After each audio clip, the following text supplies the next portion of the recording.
Thank you, Ms. Knight, for bringing that wonderful message from AAMC and sharing with us a plethora of tangible resources that we have access to. I'm sure, and myself included, we didn't know of some of those resources that were available to us. On behalf of HOSA, we would like to present to you a small token of appreciation for your time today. If you would join me on stage just to accept this, that would be wonderful.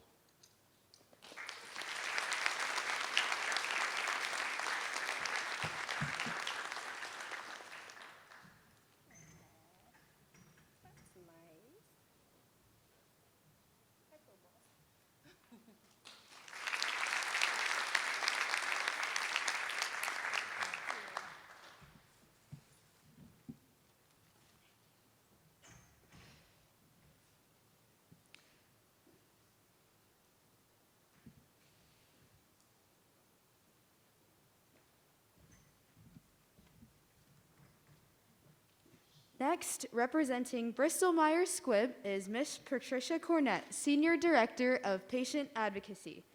Ms. Cornet is a progressive change agent with a deep expertise in leading high-performing teams, delivering innovative business strategies, and creating advocacy models, transforming the way patients gain access to treatments.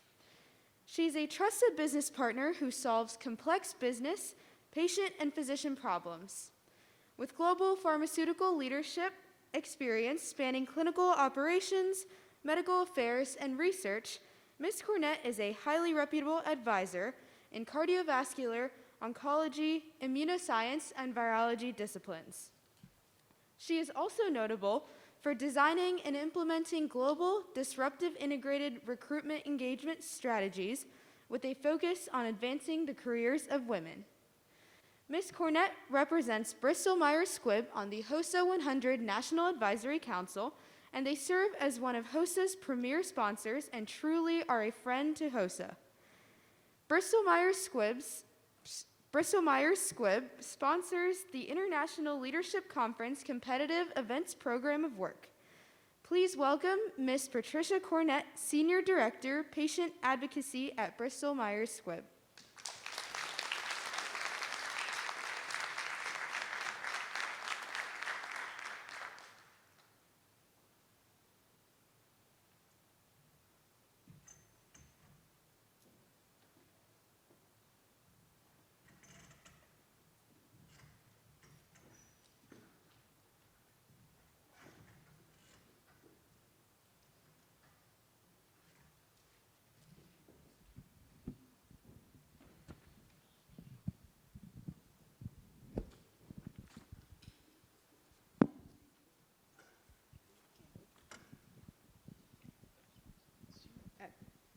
Making sure this is on. Good morning, everyone.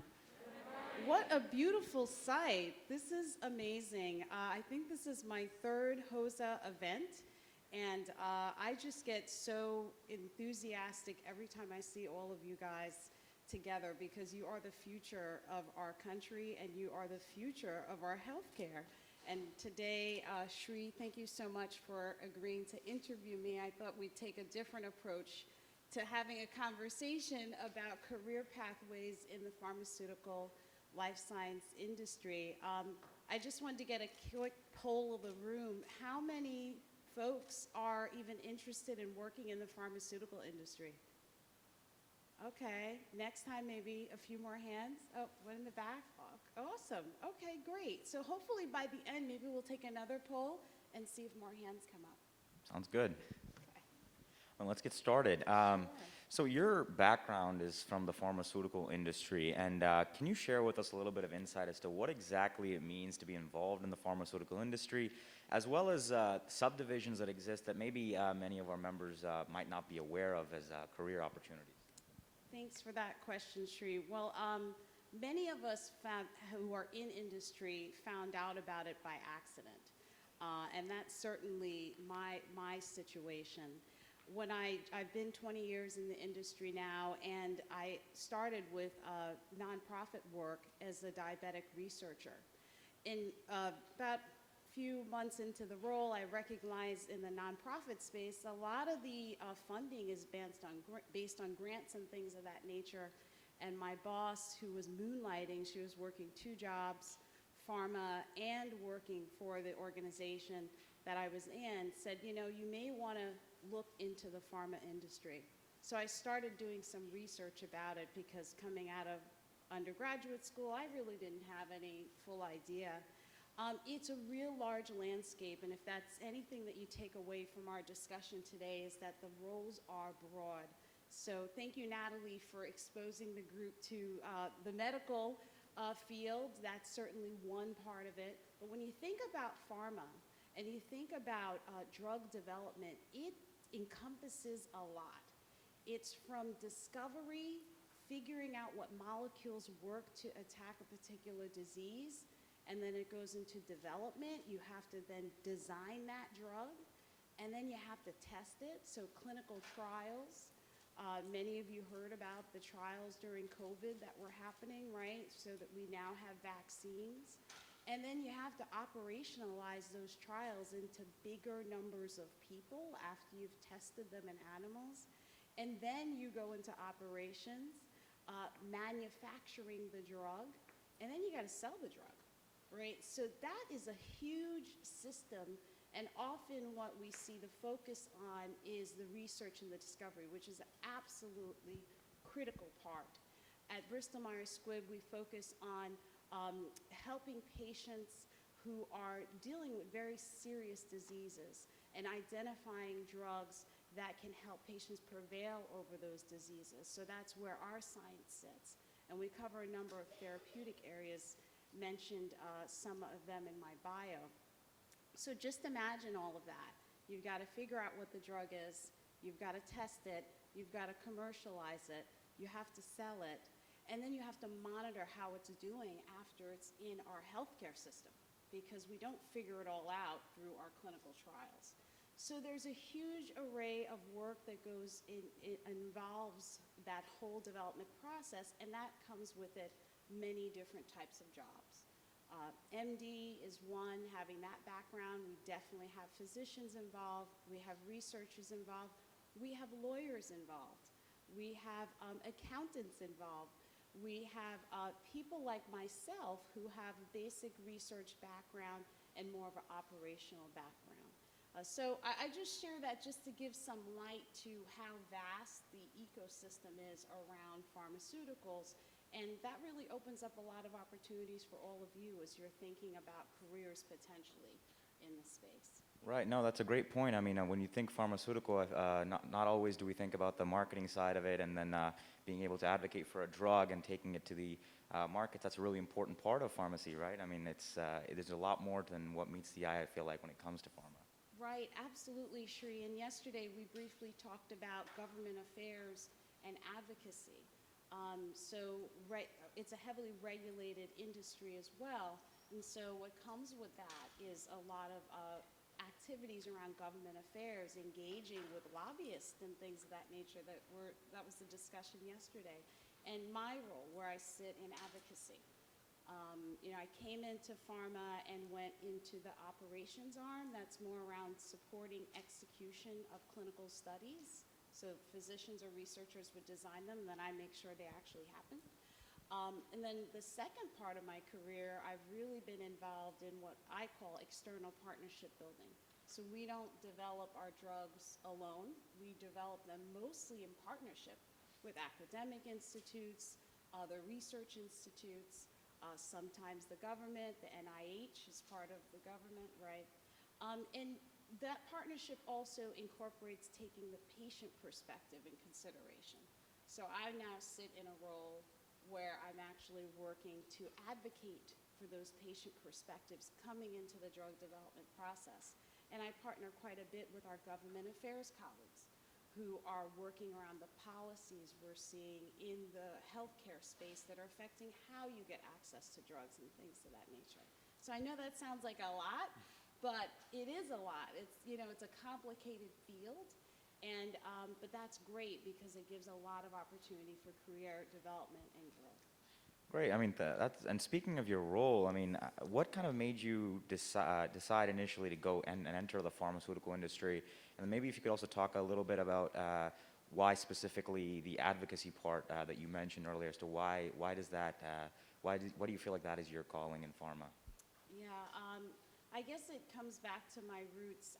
I'm Haitian. My family comes from Haiti. I'm first generation of immigrant family, and I witnessed my family helping a lot of other families who were immigrating in the 60s to Long Island, New York. And fast forward when I think now of what's happening in Haiti, one of the poorest Caribbean countries in the Western Hemisphere, you know, I feel so blessed that my parents made that move when they did, because I wouldn't be sitting here today. But when I also look at that heritage of watching other immigrant families come through the journey they did to help their children, that really created the roots for me and value around giving back and servant leadership. So that seems to be where it originated when I really think about it. And I had a natural desire to be in the science field. My mother had diabetes. I was a caretaker for her, often advocating and taking her to the doctor. And I was just in high school then. I didn't even know what I was doing. But I was like, she's got to go to the doctor. I know she needs to get her insulin. And I'll learn how to give her her insulin injections, because that's going to save her life. So a lot of that also instilled in me a desire to do more in the healthcare field. And that's really where it started. That's really great to hear. I mean, it seems like a common recurring theme in the areas of healthcare is that desire and drive to make an impact, and it's really exciting to see how you can have that in a wide variety of fields. Yeah, I really think you can, and for all of you who are thinking of going into healthcare, you know, we work hand in hand with other researchers, other physicians, so it really is a community of care that's working to bring these medicines forward. Right. My next question for you is, how did you pave a pathway to move into advocacy over the course of your career? You know, maybe, I mean, advocacy, we've kind of discussed it lightly at our public health panel. You kind of work your way up from the local, state, and national levels. Similarly, in your industry, maybe about when it comes to advocacy with pharmacy, how does that work? Is it the similar way in terms of working your way up? Yeah, that's a great question. I had to think about that a little bit yesterday evening. When you're coming into advocacy, for me, I would say I came about a roundabout way. I was very much involved post-working in operations in external collaboration building. So that meant finding ways to partner differently with associations like scientific societies, academic institutes, to figure out how we could align around areas of interest around our pipeline. And advocacy, maybe about 7 years ago, became an area that BMS got even more heavily vested in. And so I got really interested in it as well. And my way to move up was based on those foundational roles I had that really gave me one experience in R&D, so I understood drug development, and then understood sort of these different parts of the business that I was mentioning before. And then really just having that sort of this desire to step out and try new roles, because the first time I went into advocacy was really in drug development. And we were experimenting with bringing the patient voice, actually speaking to patient groups or patients about how they were experiencing their disease and how we could design better clinical trials with that insight. So I would say it wasn't necessarily you have this degree, you have that background, and you get there. The way advocacy works in industry, you'll see people with many different backgrounds. Some have a policy background, some have been working in advocacy for decades more on sort of that commercial marketing side of our business. Others have been working more broadly in government affairs, or like me, had a research background and just got really interested in that space. So there's not so much of a stepwise approach that you see maybe in government around that space. It's really different in pharma. Kind of alluding to everybody has their own path to it. I mean, as long as you're entering it with the right intents and purpose, you can really make an impact in the industry just like you have done. Yeah, I completely agree with that. It really goes back into, if you land a role and a career in pharma, just think about it more broadly because these types of roles are evolving. When I came into industry, I didn't know anything about advocacy. I slowly started to learn the role of advocacy in industry, and that role has even evolved, right? The patient perspective is so much more taken into consideration even by our government bodies. So the FDA, for example, now has a standing group where they work with patient groups specifically to understand their perspective on drugs that are coming forward. So even outside of what we're doing within the industry. So yes, just be open to the different potential avenues you could go down to get to a particular area. Right, and earlier you mentioned BMS as the company you work with. Would you care to just briefly explain a little bit as to who you are and a little bit of what you do? Because I know I've heard of them. I mean, sponsoring labs and working with students, are very involved in the community as well. Could you explain a little bit about BMS and who they are? Sure. So Bristol Myers Squibb is a long-standing pharmaceutical company, a biopharmaceutical company. We make drugs that are based on diseases that are very difficult to treat, so serious diseases, as I said earlier, and helping patients to prevail over those. We touch medicines that are in immunology, cardiovascular disease, oncology, and other rare disease areas. We actually are based in New Jersey. I don't know if many of you know, New Jersey has a number of pharmaceutical companies. It's kind of the pharmaceutical row is often called. And we're one of the large biopharmaceuticals. So one of the top now, as a result of 3 years ago, we acquired another smaller company called Celgene, and that really expanded our side. But BMS has been in the business of making drugs for a very, very long time. That's really awesome. I mean, you seem to have, working with BMS and other organizations in your career, professional development, to our audience of future health professionals, and as well as those aspiring to enter the pharmaceutical industry, what advice do you have in terms of general career advice or preparation in terms of what they can be doing now to best prepare for what's to come in the future? Well, just being part of HOSA, I have to say, and I agree with getting the checkbox on the medical application because I just think this is a tremendous organization.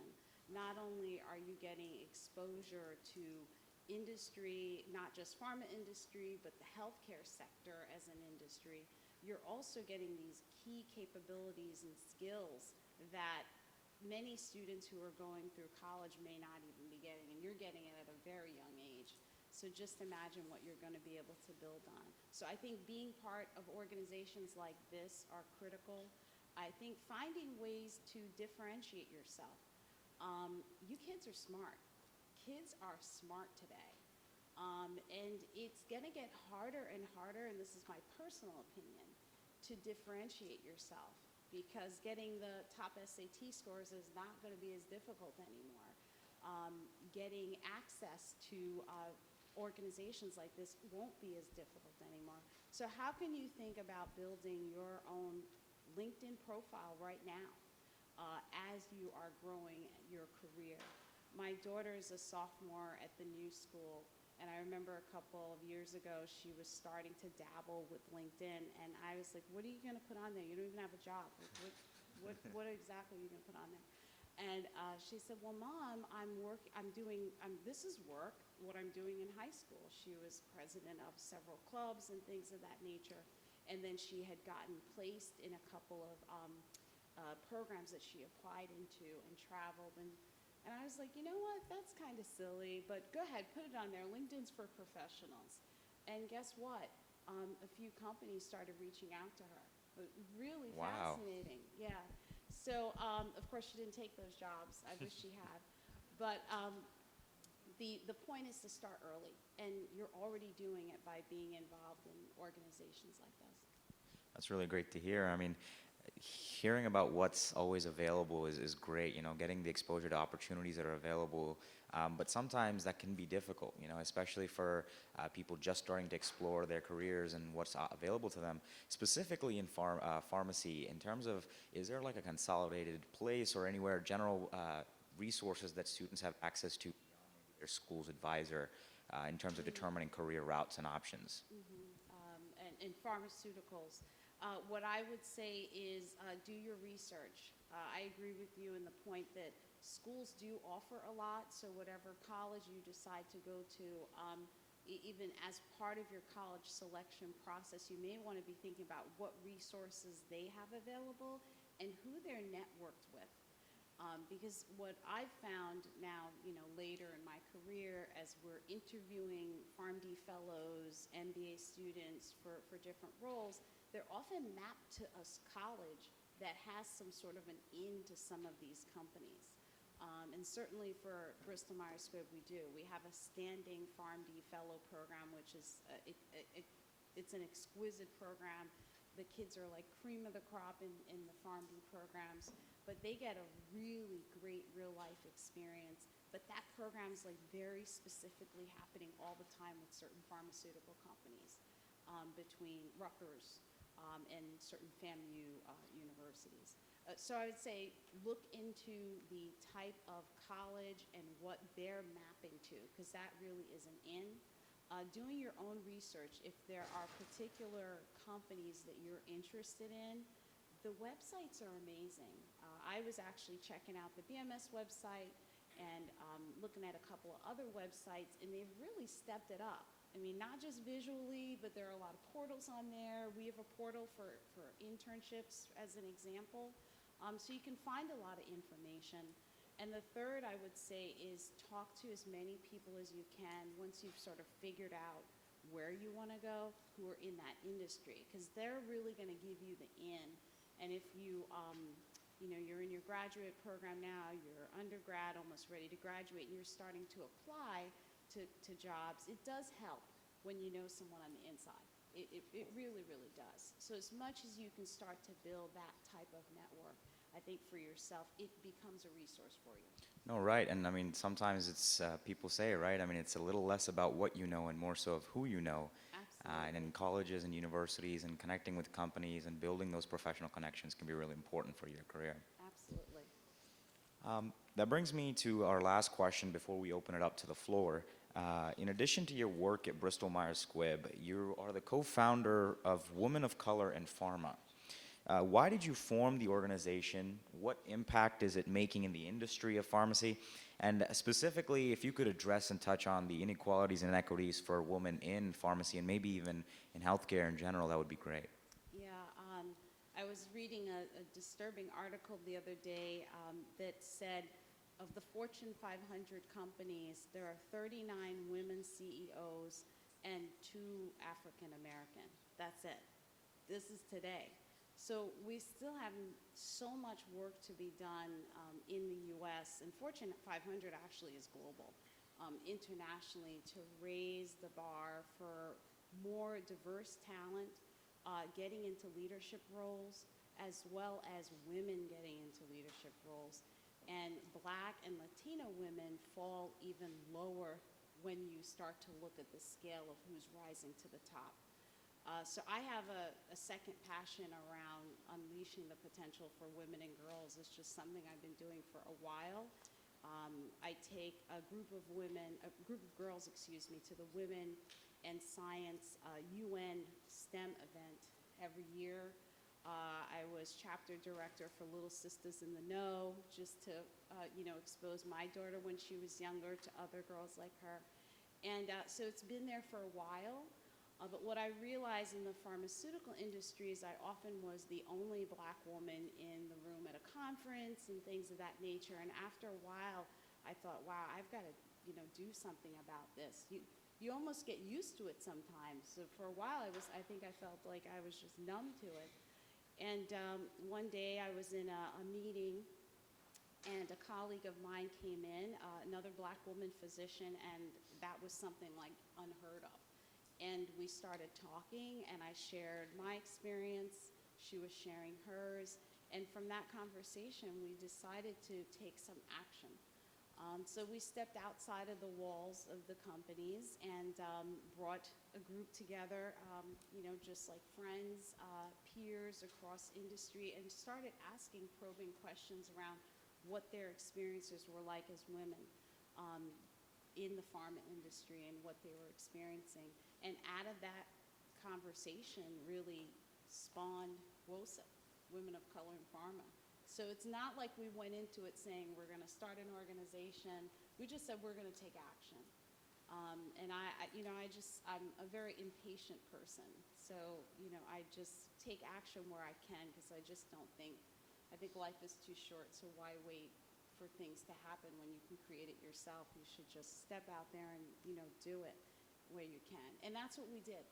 And now, 5 years later, we are a formed nonprofit. We work across industry within pharmaceuticals and life sciences. We have close to 1,000 members and over 7,000 within our social media communications channels broadly. So we're so proud of that. And you asked about what's the impact. The impact really is to transform the pharma landscape for women of color, and both take into consideration their personal and professional growth. So how can we really tap into making changes for these women, looking at both perspectives? And that's a great point, and something you mentioned earlier was, and especially some of the key takeaways from this conference overall have been, not to settle for something, just accept things as the way they are. Sometimes even if it's slow and gradual, working towards making that change and addressing inequities in healthcare and our workforces and our daily lives is so, so important. Mm-hmm. And so thank you so much for your work that you're doing in terms of advocating for women and hopefully increasing them in pharmacy. That being said, we'd just like to take a few questions at this time, just as an open floor. You'll have a mic being walked around.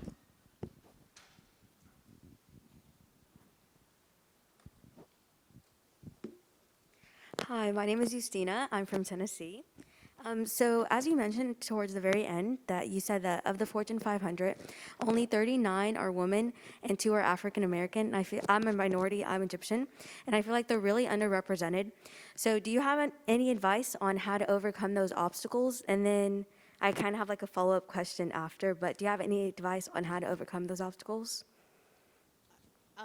Regarding the obstacles, I would say you're going to have a lot of courage, right? Because we still have a long way to go, and it's not going to transform overnight. There are many women's initiatives and groups like ours that are working on this, so I'm hopeful, cautiously hopeful, that we're going to start to see progress. And I think last year with the situation with George Floyd, his death, that really took the dialogue in a different direction. We are seeing companies, and beyond companies, it's going into all sorts of areas of business, are having honest conversations about how their leadership looks. Is it reflective of our populations in the US or not? And how can they do something more impactful than what has been being done? Because it's not that efforts haven't been there, they just aren't really making the difference that we need. And it's going to take a lot of courage as you are growing as a leader to stand firm, not lose yourself, and stand firm to who you are, and fight those battles when you're in the room by yourself and not getting caught up in the sort of the fear of being by yourself. So I encourage you to go for what you're dreaming for, and then surround yourself what I like to call the board of directors of people who you can always go to and trust, who are going to help cheer you on no matter where you are, right, to keep going for that next move that you want and you deserve. Perfect. I think you answered my second question too, so you're good. Thank you. Okay, awesome.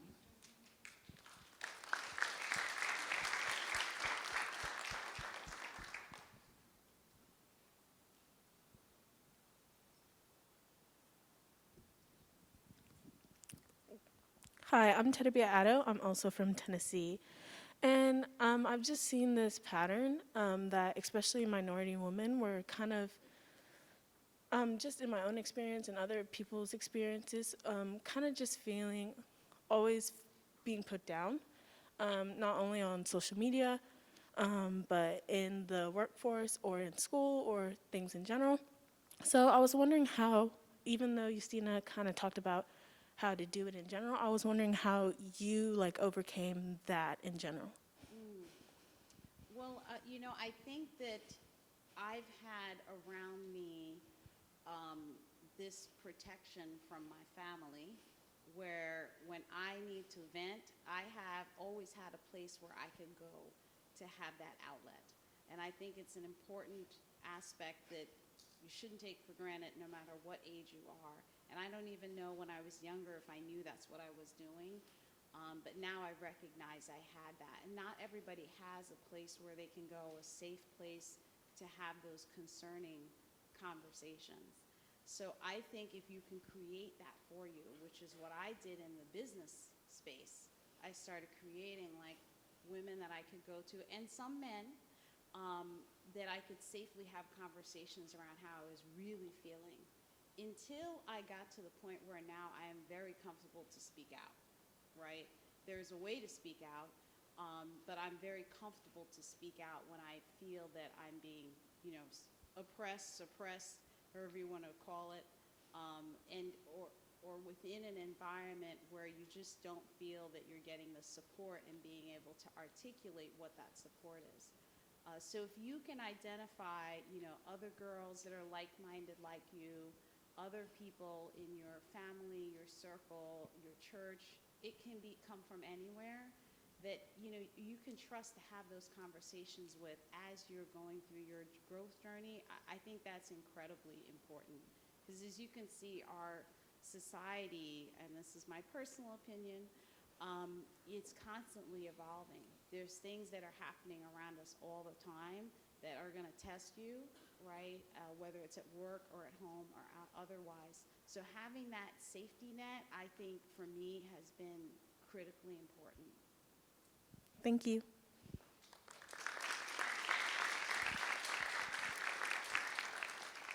But I think we have time for one more question.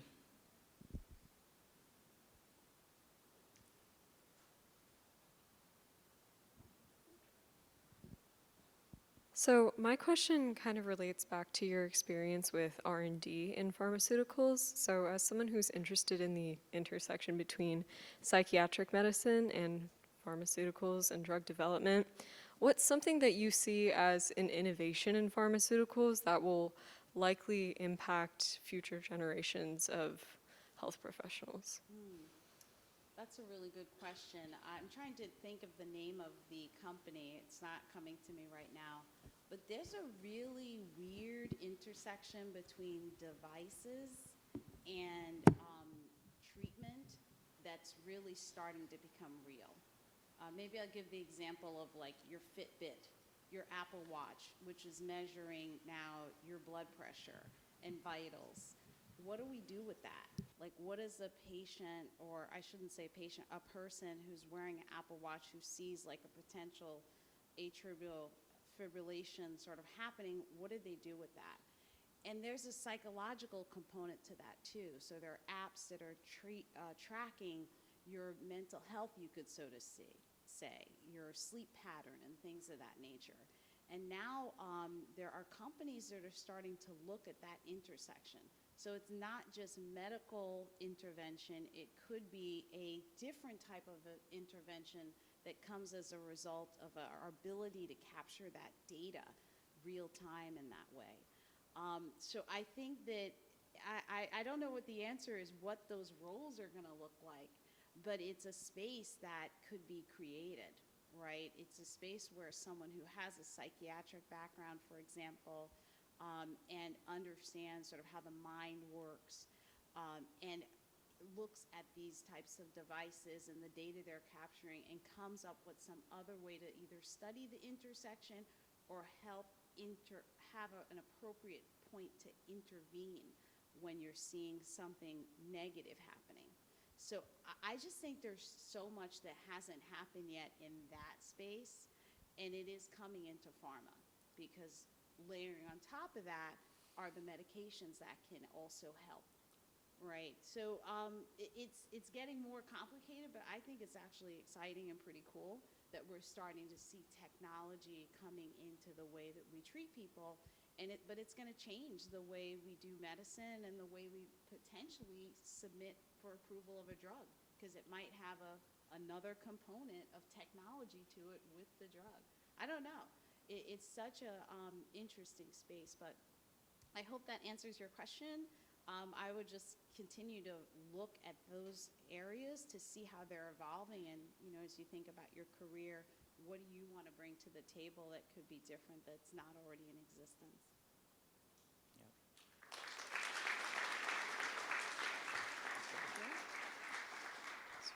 Awesome. Well, thank you so much for joining us today, and it's been very insightful and to gather some information and learn from your background and what you do. So thank you for coming out today, and HOSA really appreciates you. And on behalf of HOSA, we'd just like to present you a small little token of appreciation.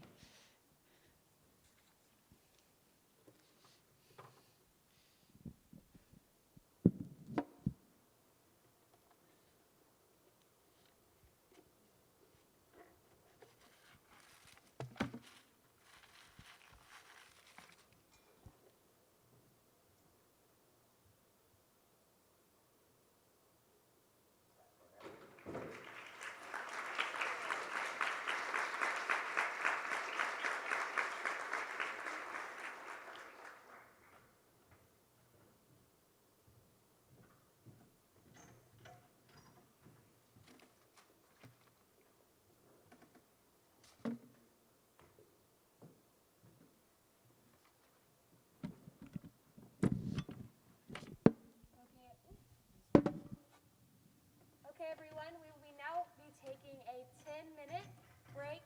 That was a lot of interesting information, a lot of engagement, and I thank everyone who asked questions and was excited about these panelists. We will continue in 10 minutes. I kindly request that you stay on this floor, but please use the restroom, get a drink, and then I'll see you back here in 10 minutes for our next panelist. You're prompting on time and end on time with you, there would still be time for questions. Am I understanding that right? Let me just double check. I know the agenda got boggled around a little bit because I know just give me a second. I'll be right back. Okay, sounds good.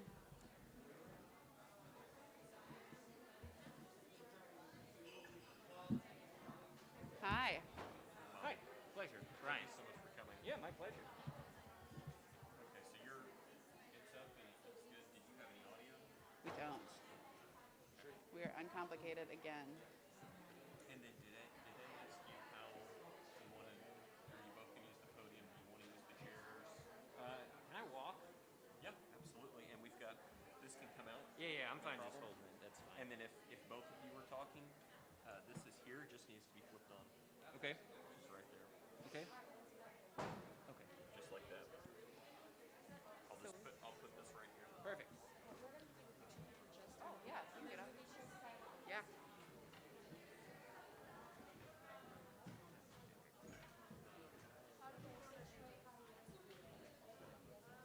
Ms. Bentley, yes. So we can still do. We're running a little bit later. I know our slots were a little different, but we can still do 30 minutes. And I would ask that if you could maybe conclude 7 minutes early for questions or something like that. That might be a good idea. Yep, we'll shoot for that. Okay, great. So then if you want to give us timing prompts, I can give you. You see the Hills. You see the brown cardstock. Let me hold up. Let me.